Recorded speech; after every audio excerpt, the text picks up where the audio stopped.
Are you ready? Ladies and gentlemen, boys and girls, children of all ages, Tool to Play presents Still Got Game with Derek D. Smooth Nolan and Joel Dude I Rock Albert.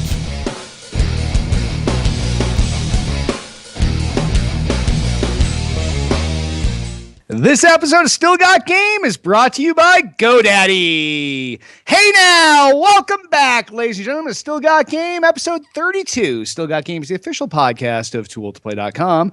I am, as always, Derek D. Smooth Nolan. And I am Joel Dude I Rock Albert. What is going on, Joel Dude I Rock Albert, my friend? Not much.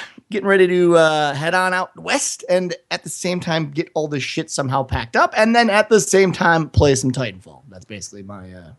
It's quite a juggling act. Yeah, it is. Little It's balance good, issues. Good. Loving it. Balance.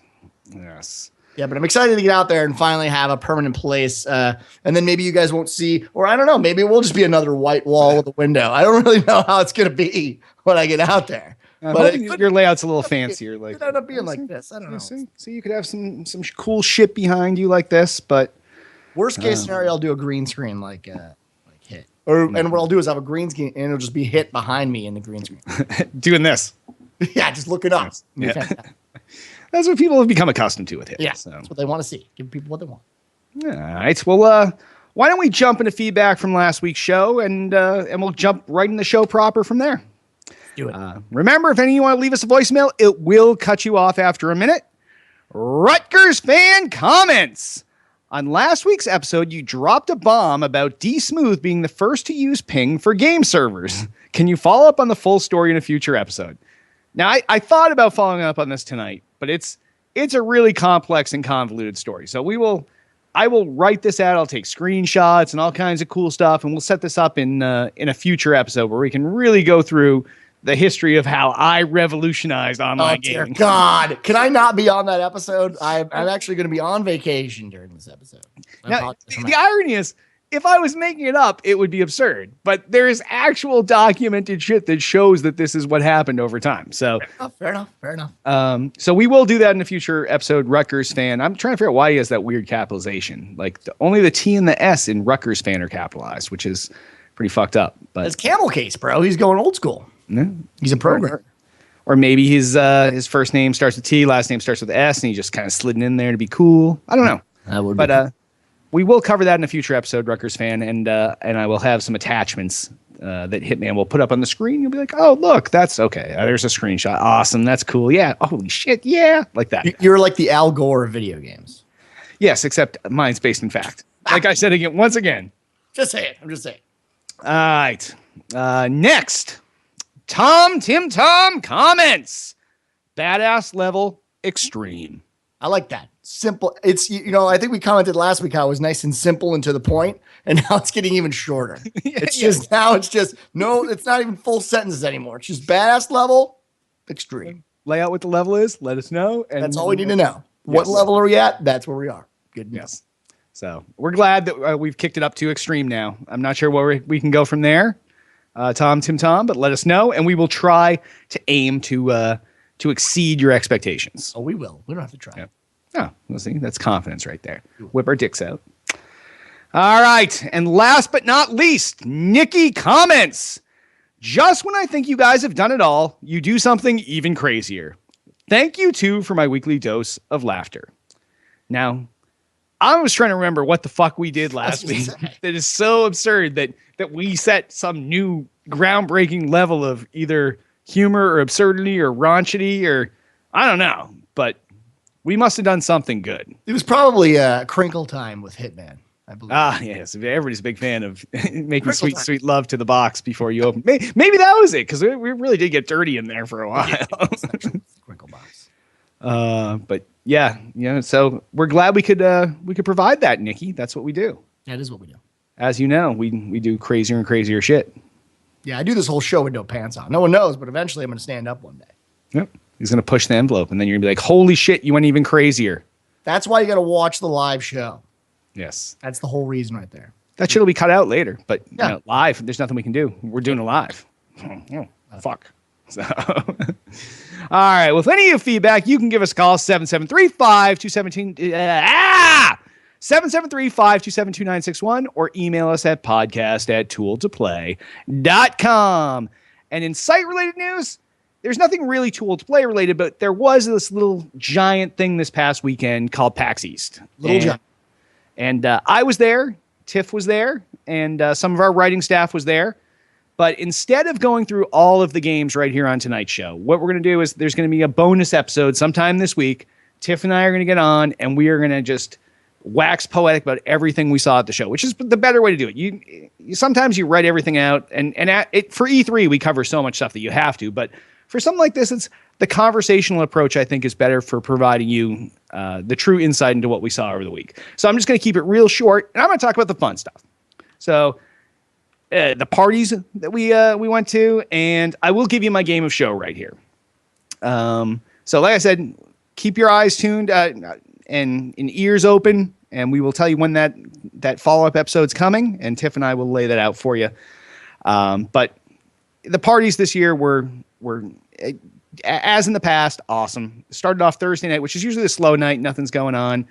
And Billy Nichols from over at Structure Gaming shot me an invite with 9 or 10 other people. He's like, we're going to do this. I do this special thing, pre-PAX and dinner. We already had some dinner stuff. We were over the Microsoft Nerd event that night. So we met up with them afterwards, and needless to say, it was a crazy-ass night. 2 bars, fucking VIP, giant glowing bottles of fucking champagne and vodka, and it was nuts. And we had a blast, saw tons of our friends there, and it was a good time. Friday night, Billy Nichols, Structure Gaming, threw the 8-Bit Boston party, and that was off the fucking hook. It was... he was aiming it to be, and he hit up the SFX guys, but he wanted to be the spiritual successor to the former games, Gamers Gone Wild parties that we had done in the past. And I think that it's definitely living up to that follow on. And it was a blast. We had a good time there. And then last but not least, Saturday night, we hit up the Infinite Crisis party. Those guys were awesome. Hooked us up with invites there. And that was at one of our favorite places in downtown Boston, and obviously open bar and crazy DJs. And the first time I ever saw this at a club, DJs spinning, totally normal. And they had a live drummer out in the middle of the dance floor, like adding a drum track over the fucking DJ music. You ever see that, Jay? No, it was fucked up. Just the drummer, one drummer, just one drummer drumming live over fucking whatever was being spun by the DJ. It was actually pretty cool. It was like a new twist on things. I've never seen anything like it. It's really sad that that's becoming a new twist, because like we've taken live instruments, we've gone all the way to no instruments, and now it's a twist to bring them back. I don't know how that's possible. Well, it's bringing it back and laying it on top. It's right, almost like laying another layer on top of your mix. Sure, why not? I think that's just called live music, but I could be wrong. Yeah. Well, it was cool. So the party scene was good. The nighttime seemed awesome. Late nights, early mornings, whatever. And all I will tell you about games from the show is my game of show, and it is fucking Evolve. And I don't know if any of you out there know what this game is. It's out of 2K Games. It is from the guys that did Left 4 Dead. It is an asymmetric multiplayer first-person shooter. One team is made up out of 4 guys, and they're 4 different classes. You have to lay someone in each class, and they each have a role, and their job is to hunt down this big-ass fucking monster. And that's the other team. Just one guy on the other team playing this big-ass monster. And the longer he plays, he evolves up new powers and abilities until he becomes almost unstoppable. And you really have to work together as a team. Like, you have one person that's doing healing. You have one person that can kind of temporarily bubble shield different guys on your team. You have a big DPS guy. You have a tank that's supposed to soak up the damage.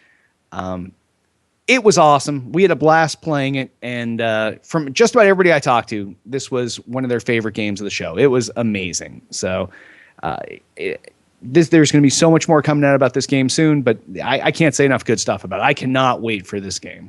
I've never even heard of this game. This sounds like a fucking brilliant idea, though. Yeah, it's really cool. So when you start out, basically the monster starts first on whatever map you're on, and then your dropship drops your team of 4 down, and you kind of have one of your abilities is you can all see like the little blue footprints from where the monster was that slowly disappear over time. And you're just trying to fucking track him down, get to him. before he has a chance to evolve and become something that's completely unstoppable. And he's got his own abilities. So he's starting out, he can eat wildlife that's like animals out there to get more power and build his stuff up quicker. And then he can pick up and throw rocks, and eventually he can like blow fire out, and he just becomes more and more unstoppable. And the game was blessed. The guy that we played with, it just happened to lay out in the appointments when you went in. It was, you had your couple people, and one person was randomly the monster. And the guy that played the monster was so good. He kicked the shit out of us in no time. But we watched other games where the guys took down the monster, and it was it's cool. And for a game, asymmetric multiplayer is really hard to do. We know our friends over there that did natural selection. Right. That was 2 full teams of different things. Right. I was actually just thinking this. It's like a small bite off of that. Very, very, very, very small. But this is a really interesting way to do it. 1v4 is very strange. Like, that's a strange way to do it. That's very asymmetrical. Yes. Not just the sides, but the numbers as well. It's crazy. Yeah, so definitely look out for more about this game. It is awesome, and I'm sure Tiff and I will talk more about it later this week when we do our one-off. For sure. You don't know the release date, do you, or no? I'd like to say it was fall. I wrote it down. It's in my notepad, so it'll definitely be in the follow-up episode. But I did not bring a notepad tonight, so I was not tempted to. That's good. To do my E3 thing where we go through every single game ever. Yes. Yeah, that's good. All right. Well, Jay, I guess on that, why don't we hop on over into what we're playing? What have you been playing this week, Joel Dude I Rock Alberts? Still doing my D3 all the way up into T2. That's like the new thing is to take your terror levels all the way up. So I'm at T2 doing some of those dungeons. And then I finally got some time to actually play a real Titanfall, which I played for almost like 3.5 hours straight. Probably would have kept going if I didn't have to actually leave and go out to dinner. And I'll say this, this is almost like a review within the next 2 weeks, because every time I play it, I always find something new. It's definitely getting better every single time I play it. I didn't know about a lot of these, like the small things about the game. I didn't know, believe it or not, I didn't know about the burn cards or any of that stuff. I told them, like, what's a burn card? And they're like, dude, are you fucking retarded? I'm like, I don't know what that shit is. So yeah, I mean, it's like now that I'm getting into the game even more, I think on face value alone, I felt like, oh, there's not really that much here. And I think I'm finding very, very quickly that's absolutely not true. There's just a lot of shit to do. So it's really nuanced too. And you can play it any way you like. You can play it as a ground guy. You can play it as an air guy. You can play it as a wall running guy that just wants to get across the map quick. You can be a kind of guy that rides in a Titan. You can be the kind of guy that doesn't want to give a shit about his Titan, throws his Titan on auto follow and let his Titan do its own damage. I'm that guy. Yeah, I like being the soldier. I don't really dig the Titan gameplay at all, but that doesn't hurt me. That's what I love about it. It doesn't really change the way I play. It doesn't mean that I can't play the game as well. It's just a different way to do shit. I love that type of gameplay. It's awesome. So I think that's one of the reasons why it's been called so approachable by people, because no matter what kind of gamer you are, you can play it your own way. And the other thing is, no matter how good or bad a gamer you are, no matter what, after a certain amount of time, you're getting that same fucking Titan that everybody else is getting. And if you're not really an awesome player, you could still call down that Titan and fucking go around and kick some ass in that for a little bit before you die. But you're definitely getting a Titan. It's not like you have to get a kill streak to earn it or whatever. So right. Yeah. You can speed it up, but it's definitely coming no matter what. Sooner, which I like that too. I like that if you do play better, you have an opportunity to get a Titan sooner and all the other shit. So, yep. No, it's good. What have you been playing? Well, besides everything at PAX East, all I played is Titanfall. Like every waking moment I play that. So I'm in a Gen 5 now, slowly working my way through that. But the Generations thing is tough. The challenges at the end of each one, they make you learn some weapons that you might not like, that you might not want to use, but you come out of it being a better overall player, which I think, and this is something that I think it was Saturday afternoon. We were at the restaurant connected to the convention center, MJ O'Connor's, and we saw Abby Hepp from Respawn come in, and one of the big devs on the game, and someone else from the team. So we invited them over, had some drinks with them, and talked to them. And this is something that they talked about the whole time. Is they just want to make this game exactly what everybody wants from it, and they want it to be fun, and you be able to go in and play, and no matter what your game type, they want to be able to update the content, bring in new content. They want to address issues that people have with the game, and we had a blast with them, and it was great talking to them. I've been a virtual friend of hers for a while, but that was our first face-to-face meeting. We had a blast with them. They were super nice. and they really genuinely care about the game. And well, I think they have to, right? That's like, this is their breakout game. This is the game that's going to set the standard for this company in the future. And it's awesome to see that they're not resting on their laurels. They know that if they want to compete with, I mean, of course, Call of Duty, which ironically is their game as well, or partially, that's what they got to do. And that's what Call of Duty always felt like didn't do, is really fully listen to the community and fully give them a voice. But it feels like that's not the case here. So yeah, that's one of the one of the things that they were saying. It wasn't her. It was John Shearing, who's the developer there. He was saying every other job he's worked on, once you ship something, you get your month vacation, 2 weeks vacation, whatever. He said as soon as it shipped, no one's on vacation. Everybody just is working they're watching numbers, they're watching stats, they're watching all the feedback. They're out there talking to the community, and they just want to make sure that everybody is getting the most out of this game. And we talked about it a couple weeks ago on PC when they came up with that anti-cheat system where they're just, everybody that's a cheater, you're all playing together. Like, they have a great sense of humor about it, and they're trying to address it, and they really, really genuinely care about the game and the community. And I think maybe that's adding to some of my enjoyment. But they were talking about, particularly, and how we segued into this, is all the regen challenges to go to the next generation. Their whole goal with those was to make it so that, yeah, you did learn some new skill, or you came out of your comfort zone. Like, anybody can play the game all they want and never gen up, and that's fine. But if you want to move from generation to generation and really show that you excel at something, you really have to learn to excel at other weapons. You can't just go through every time and gun through with the carbine or the LMG or whatever is your comfort zone. So I think they've done a great job with balancing the game. They've done a great job with updating the game. And I'm looking forward to picking up the map pack when it comes out. These guys are great, and I love the game. And that's pretty much my exclusive gaming from now until something comes out that bests it. Destiny. Yeah, you never know. We'll see. Coming this fall to Xbox One and PlayStation 4. Could be your destiny. Yes. All right. Well, on that, Jay, why don't we hop over to the new releases? And it's another light week of new releases.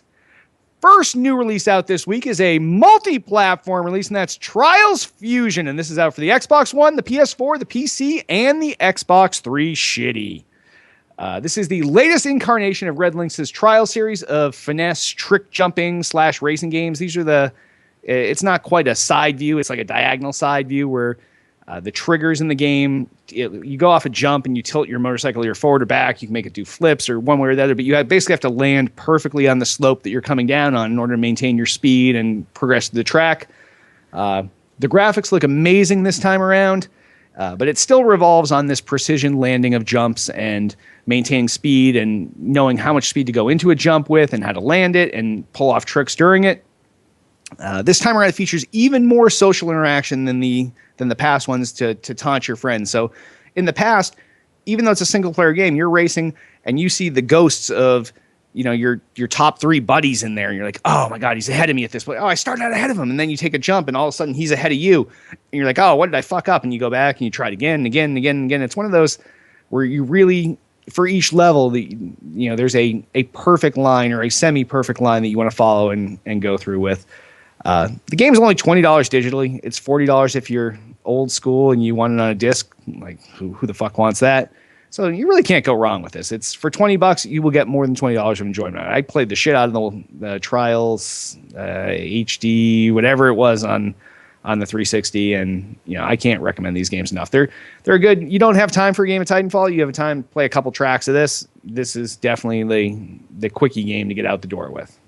Yeah, a lot of people from the site, when Trials first came out, kind of got addicted to this just because of the scoring, obviously. You can see who's better than your friends, and that's always a good thing. So, I mean, it has some value there. It's not a game I'm going to pick up because I have limited time already, but it is definitely cool. And $20 is a kind of a do no wrong sort of price. I actually think it might be even a little high, but that's okay. I mean, for what it is right now, and it was popular on the 3 Shitty. Maybe that's their play right there, is to get a little some more dollars on the one, but it's a decent game, Yeah, there's also some iPhone or mobile game that they have that's the same basic game, and it has some hook-ins to this game, and I'm not sure how all that stuff works because they really haven't detailed it yet, and the game doesn't come out till Wednesday. But I'm sure that will add to the taunt factor of your friends, because you'll probably be able to just from your phone be like, oh, fucking taunt this guy. He still hasn't beat me yet. Taunt him. So that's definitely the thing that makes people want to play the game more and more, is that social community aspect. And like you said, that's what we saw in Tool to Play, and I'm sure that it's that way in many other enthusiast communities around. All right, well, the other new release out this week is out on the PlayStation 4, and it's Final Fantasy XIV Online: A Realm Reborn. This is Square Enix's popular MMORPG that came out last year on the PC and the PS3. Not as popular on the PC as on the PS3, but that's because there is a very limited MMO set there. The previous versions had decent reviews in the high 7s and low 8s. It's basically the same as the PS3 version, but with obviously scaled up graphics, and that's about it. It features Square Enix's popular crossbar UI, which does a great job at taking MMO controls and letting you actually do something with a controller, because anybody that's played an MMO knows that it's definitely suited for keyboard and mouse. And I think that Square Enix, after 20 mistakes at this, has finally figured out with this crossbar interface how to make it at least playable and fairly reasonably competitive with someone on a keyboard and mouse. There's no early reviews out for this yet, but I assume that anybody that loves this game or already is in the ecosystem is just going to pick this up. It's basically a new client version for their new piece of hardware, but definitely not for me. No, not for me either. I mean, I feel like this gets released every weekend. I honestly do. That's something Square Enix does, is they put something out on one console, and then they wait like 6 months or a year, and they put it out on another console. And they make it always sound like, oh, it's a brand new thing. It's like, no. This game's been out for like a decade now. It's like if WoW was on other systems, you'd be like, yeah, I know about it already. So I mean, Square Enix, they put stuff out in like Japan, and then they wait, and they put it out like 2 years later in the US, and we're like, how does this already have like 8,000 review scores? And you're like, oh, it's okay. Yeah. So, I mean, that's good if you were waiting for it for whatever reason, yay. No. Not for me, though. All right. Well, I guess on that, Jay, why don't we hop over into gaming news? First story! Penny Arcade Expo is going to take on the South. We're going downtown. This is via Tool to Play. You might have heard the site. We do stuff sometimes.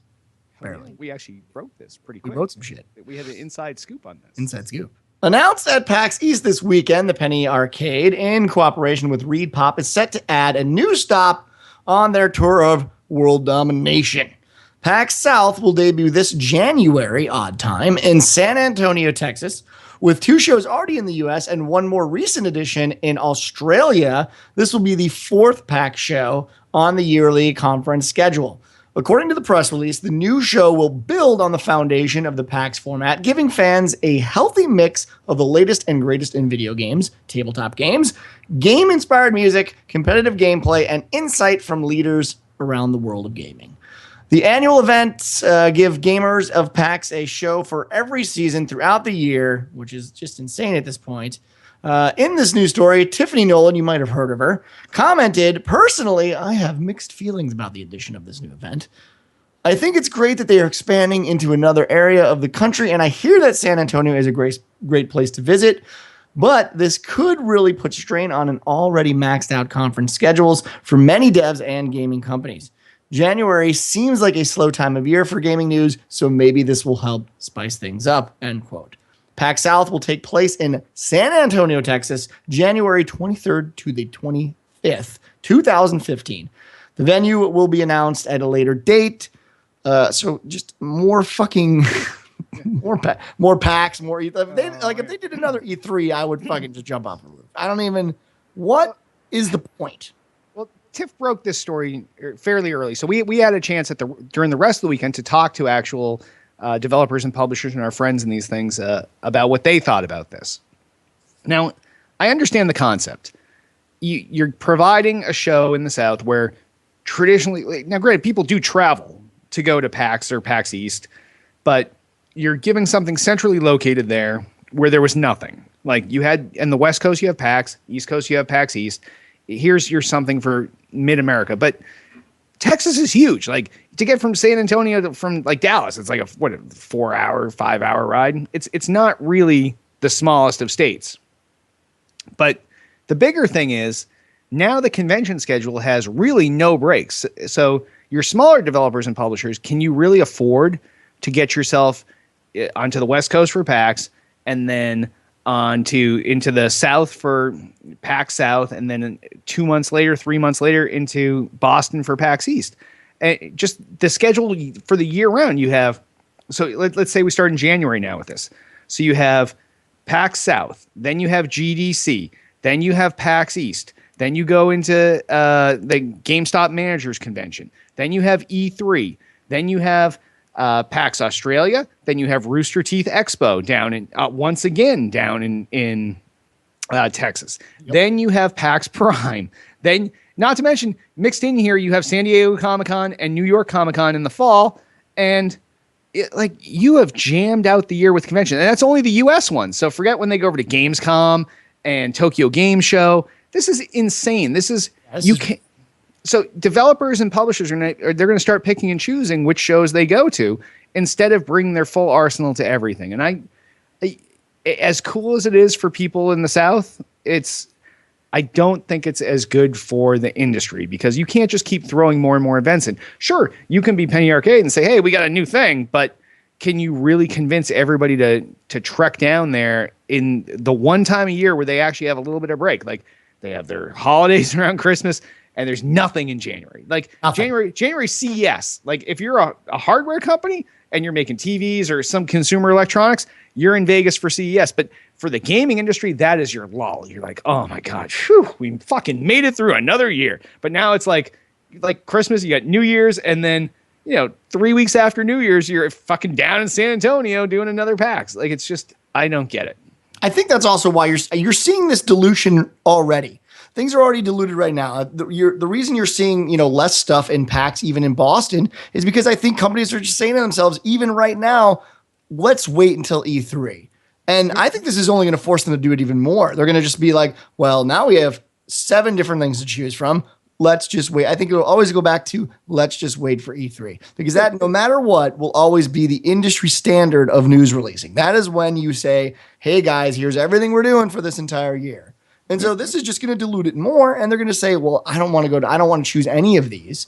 So I'm just going to choose the one. Whereas if you just had PAX Prime or maybe PAX in Boston, maybe those two, there'd be a little bit more of a decision. Do I want to do it earlier in the year? Do I want to do it later at E3? But now it just feels like, let's just wait till E3. So I don't know. Yeah, at least the way it is now, you can fit one of those shows into your development cycle. So maybe you announce something at E3 that you can't show yet, but it's going to be ready either in like 3 months later in time for PAX Prime, or maybe it's 6 months out and you're going to show it off at PAX East. But here, like, you can't go to every show and if you don't have something ready to show. And I think that's the big thing. So, we'll see what happens in San Antonio, but I really don't. I feel like those people are going to show up and it's going to be mobile games and tabletops. That's just my concern or something like that. That's very possible. We'll see. All right, next story, and this is a good one because we like this game. Titanfall updates bring 2v2, Last Titan Standing, and more Titan burn cards. This is via joystick. Titanfall developer Respawn has announced at their PAX East panel over the weekend that they will be bringing new modes, among various other tweaks, to their heartwarming game about soldiers and robots they love so dearly. One such mode will be 2v2 variant of Last Titan Standing, where all the players will actually be beginning in their walking death machines, which is kind of interesting. Respawn said that they'll also be introducing new ways to make a titular Titans more tantalizing. Nice little tongue twister there, Derek. Thank you. Yeah. Titan theme burn cards and Titan insignias are on the to-do list, as is a new matchmaking system that will let players use hashtags to filter through private games until they find the ones they like, which is pretty cool. Lastly, Respawn will be introducing rifts, as they call them, which will introduce various tweaks to the already existing modes. All these micro updates, of course, are going to be free, while the Titanfall map pack, the first one, will be Expedition, and will cost $10, and I believe it comes out in May. We were reading through it today. So, what do you think? What do you think so far? Obviously, we already kind of covered this in a way because we jizzed all over how much we liked them. But yeah, we'll say it again. We love them. This is awesome. Just keep doing stuff. Yes, doing stuff. Right. This is what we like. It's cool to see, and I just that was a very short amount of things I kind of fired off. But it's a lot in those, 5 or 6 little paragraphs that I mentioned. There's a lot going on. So the big things, obviously, Last Titan Standing's a mode now where it's 5v5. Everybody starts in a Titan. So breaking that down to 2v2 definitely makes it more competitive. And there's different nuances to that gameplay. Like when I play Last Titan Standing, I get right out of my Titan and I play as a pilot and let my Titan do its own thing. The Titan burn cards are huge because right now you get your burn cards and they're all pilot burn cards. They're all things for your pilot. So having a different set of burn cards that you earn that give your Titan various abilities, that's going to change the dynamic of gameplay a fuck shitload. So that's definitely something new and interesting. And then obviously the insignias are probably just a little customization that they want to bring in the game. And being a filter, I always play with... I party up with friends first and then we hop in random matchmaking. But for like, if you were someone that actually wants to seek out people of a certain, persuasion, oh, these guys are casual, these guys are doing this, they're searching for matches with hashtags. Great idea. And this costs people nothing. This is just Respawn continually iterating and cranking out new versions of the game that they are constantly adding new features, and we can't say anything bad about them. No, it's good. It's always a good thing. They want to take care of their game. Yay. Yeah. For us. Awesome. All right, next on the list, Harmonix is making a musical-free, believe it or not, free-to-play mobile game called Record Run. Don't fall asleep. All right, stay with me. Oh my God, Harmonix. Harmonix, sorry. Polygon reports that Harmonix co-founder Alex Rigopoulos, I'm saying that right, revealed the studio's first free-to-play mobile game, Record Run, during the panel at PAX East over the weekend. Based on Rigopoulos' reported remarks, Record Run seems to be a free-to-play endless runner featuring a protagonist that runs down a street in time to the music. So there's a little music in there. Music free, not so much. Collecting records and sliding under and leaping over obstacles.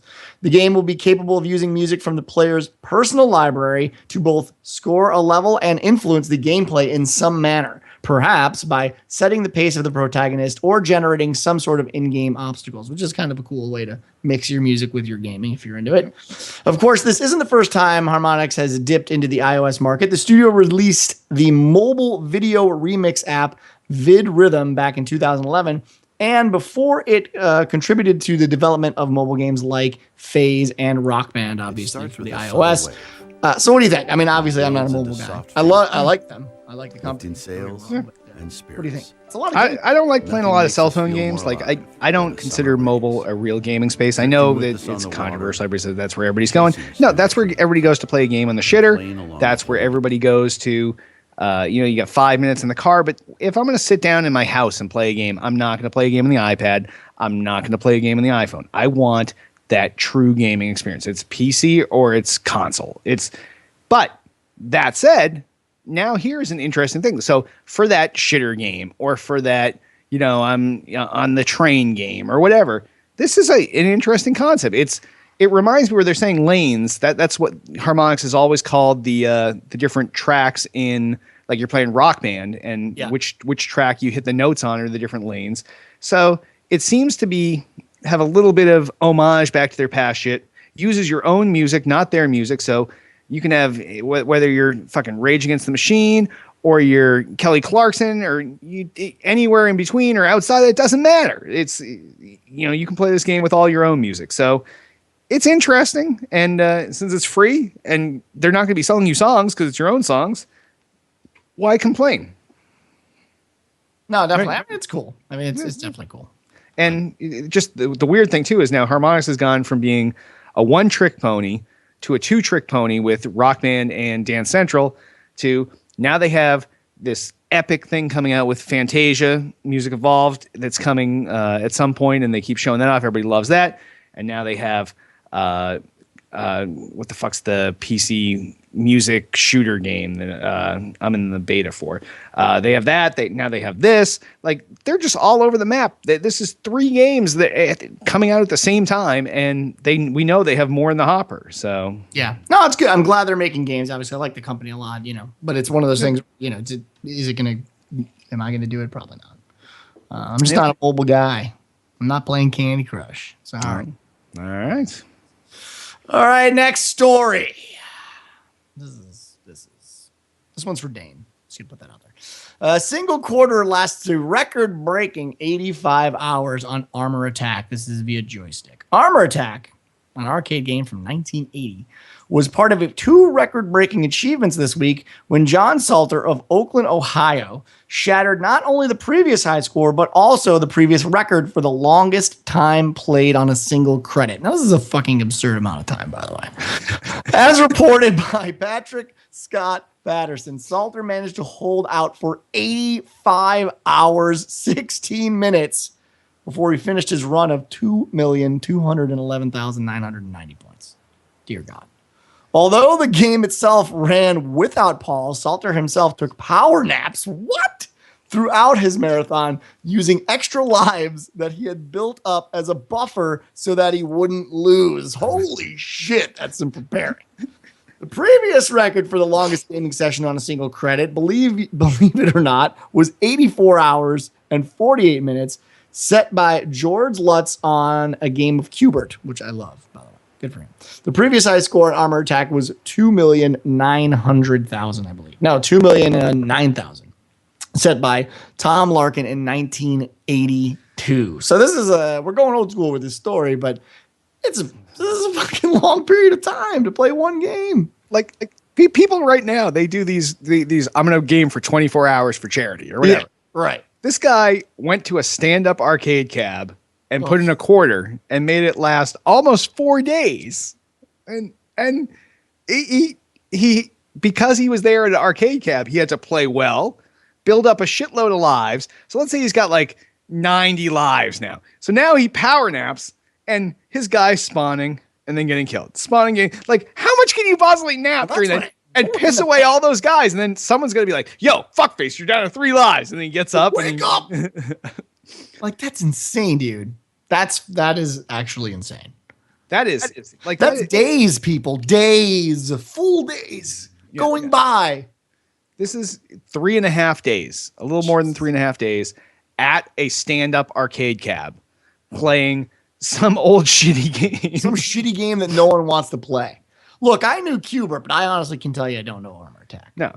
But and not to mention, this guy during this fucking bullshit single quarter marathon also beat the record.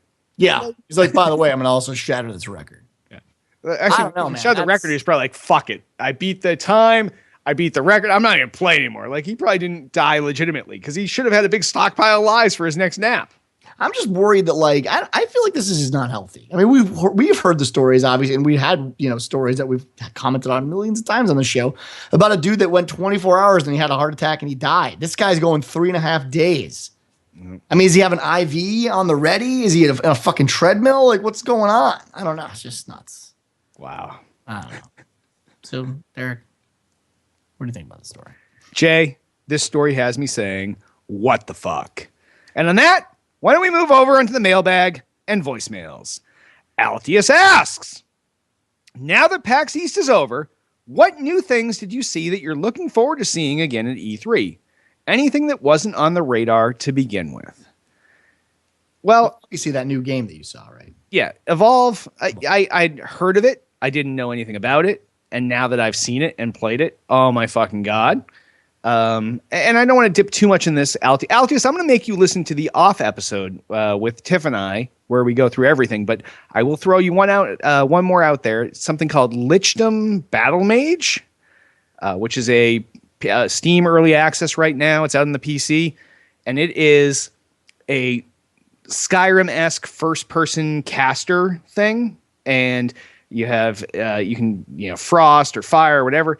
It is amazing looking and one of the most fun PC I don't even know how to describe it, but it's not a shooter, but you're a battle mage, and That game I knew nothing about going into PAX East. I talked to those guys, had a chance to play it late on Sunday. I didn't have an appointment because obviously I didn't even know it existed. So I talked to them, snuck in there, played it, super fun.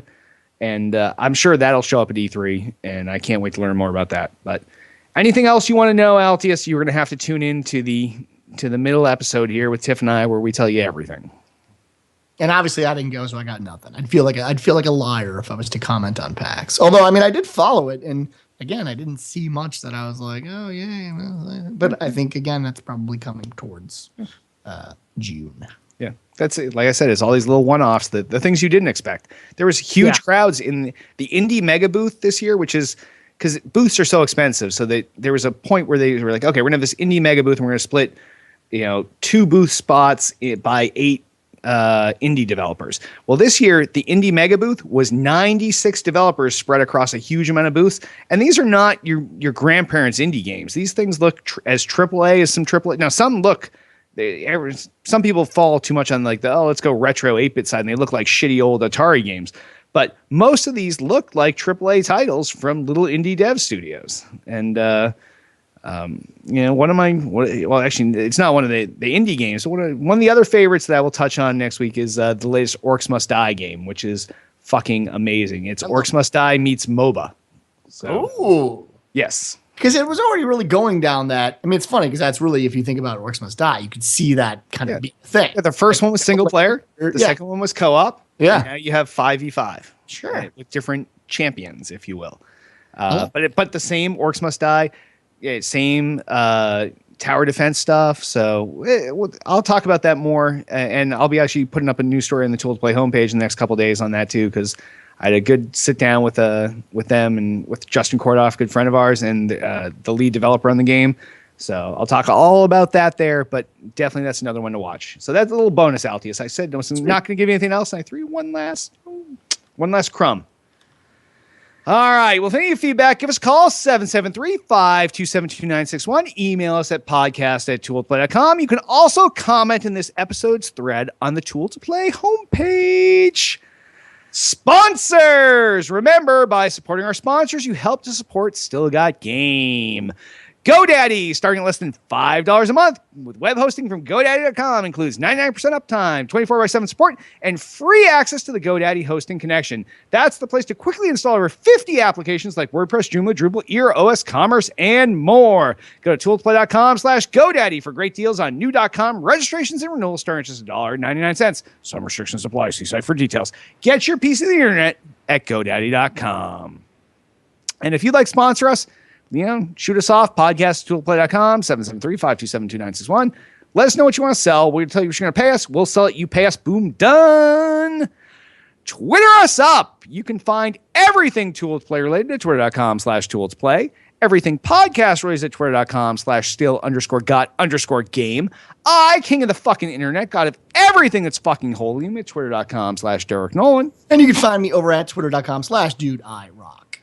Facebook the fuck out of us. Facebook.com/Tool to Play. Facebook.com/Derek Nolan. Facebook.com/DudeIRock. We also have our little thing called the YouTube channel. Go to youtube.com/Tool to Play. Subscribe. You will see all of Tool to Play's video content, including every episode of Still Got Game. Occasionally, whenever there's an episode of Thick and Thin with LB and Duty, that'll be there. And another popular piece of content that everybody loves. Hits quick motherfucking hit hits. And hit show. He fucking strokes it out to new games. Night of release, midnight. He will be on there with you, and you guys will share a special sexual moment as he plays the very first. He pops that cherry of that new game, and he will stream that shit live.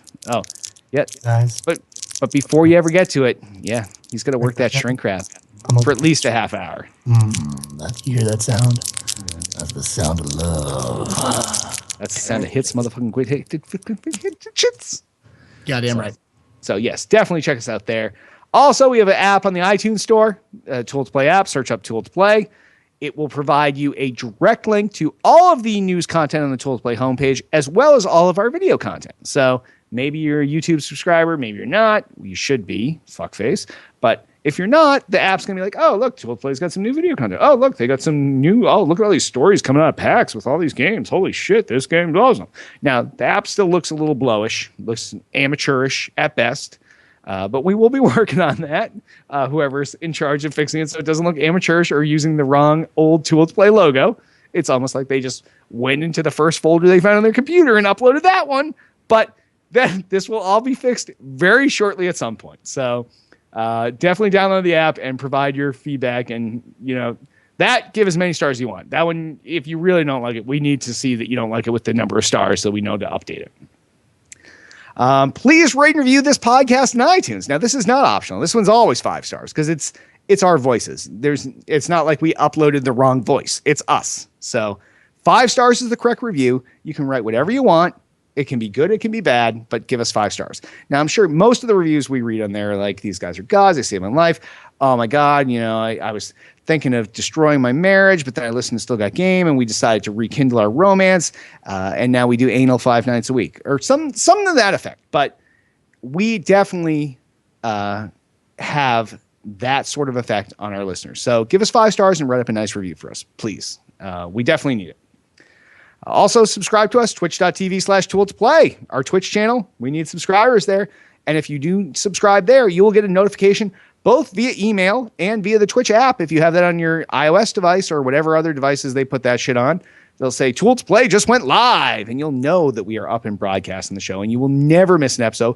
And you'll be able to join the chat room here live and check the show out that way. So you can't go wrong either way by subscribing there. And now, there's only a short time this time is going to be right, but we want you to join us each and every Monday night, 7 p.m. Eastern, 4 p.m. Pacific, twitch.tv/tool2play for the show. But that will be changing as soon as Jay, like he was mentioning earlier, he's moving out to California. And once he's out there, the show is going to move a little later in the night, which will probably bring back our larger live audiences because it's really hard to get people on the West Coast to watch at 4 p.m. since we tend to swear and say bad shit. And actually, 7 o'clock on the East Coast, some of their kids are still up sometimes. And this show is not really kid friendly. We drink. No, you should definitely not let your kids listen to the show. Yeah, we swear. You're a terrible parent. Really, you are. Sometimes we talk about anal fisting. It's definitely not right for the kids. 90% of the show is anal fisting. Then it's 10% video games. Yeah, that's that. We would list it like that way on iTunes, but they refused. So we have to pretend it's all video games. But so definitely. We will keep you up to date on that. So as long as you're following us on Twitter or anything else, you will know the new time of the show once Jay is out on the West Coast. And I guess on that, why don't we wrap this episode up? I am Derek D. Smooth Nolan. And I am Joel Dude I Rock Albert. Tune in later this week for a midweek episode.